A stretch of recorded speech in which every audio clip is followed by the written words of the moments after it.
All right, Algebra 2. Here is our videos for section 4.2. We're graphing quadratic functions, this time in vertex and intercept form. All right, so we're looking at two different forms for this video, but I promise that these videos will be shorter than your 4.1 videos, sorry. About the length of those, I promise we won't go up to 15 minutes again, 50 minutes. So here's our kind of first form. Here's our vertex form. So the vertex form of a quadratic looks like this. It's going to be y equals a x minus h squared plus k. All right, and the reason why it's called the vertex form is because our vertex is h comma k. And that comes directly from the equation of the function. It's called vertex form because you can see the vertex in the function. Okay, so if I graph a function or a parabola, then I know the vertex given this equation is going to be h. I'll draw it to the right a little bit. Is going to be h comma k. And then we know that the axis of symmetry, remember from the last video, we know it cuts directly down the middle of the parabola with a vertical line. So here is our axis of symmetry. And because it cuts to the vertex, we know the equation. It's x is equal to h. So our axis of symmetry is always going to be x equals whatever the h value is. All right. So let's go ahead and work with some of these really quick, just a few examples. So let's go ahead and graph this first one. We're going to graph the following quadratic functions in vertex form. So then with this one, the first thing when we are graphing stuff in vertex form is we want to go ahead and identify what our coefficients are. So we know that our A was the coefficient at the very front. There is none in here, so in this case, A is 1.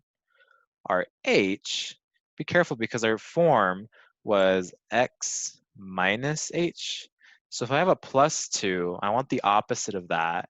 Our h is negative 2. And then our k, since it's plus k in our vertex form, then we just take it directly. Our k is going to be negative 3. So we have 1, negative 2, and negative 3. That's our first step, is just identifying the coefficients. Our second step is the easiest one. Let's identify the vertex.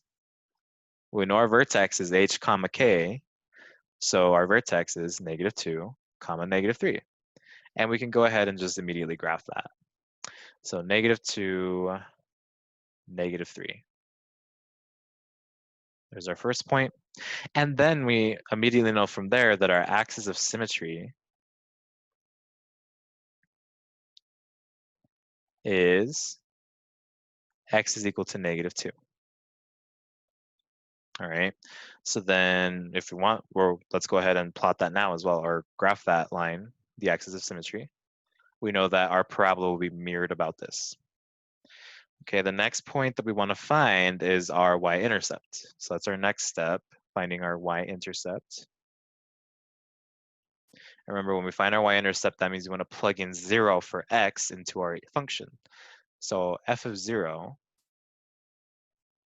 is equal to 0 plus 2 squared minus 3. 0 plus 2 is 2. Squared is 4 minus 3. 4 minus 3 is 1. So our y-intercept is 0, comma 1.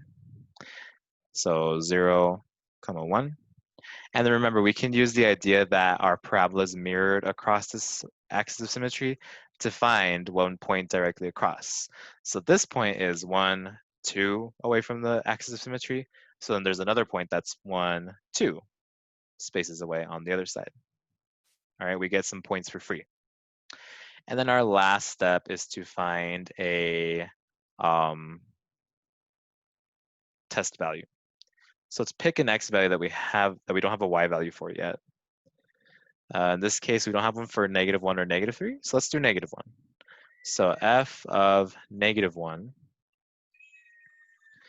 is -1 plus 2 squared minus 3. -1 plus 2 is 1. Squared is 1. Minus 3. 1 minus 3 is -2. So then we have the point -1 comma -2. So -1, -2. And then the same thing, it's one space away from the axis of symmetry. I have another point over here that is one space away from the axis of symmetry. If you can hear that, I'm sorry. Leo is yelling at me because he, I guess, is tired. So then now let's go ahead and plot. We have enough points to go ahead and plot our parabola. Or graph it, I'm sorry. There you go. There's our parabola. And these are our steps to finding it, okay? I'm gonna go ahead and make a, because I think I gave, I think the last set of videos were a little too much just because I gave you guys too many examples to work on. So I'm gonna give you one less, that way you're not doing so much.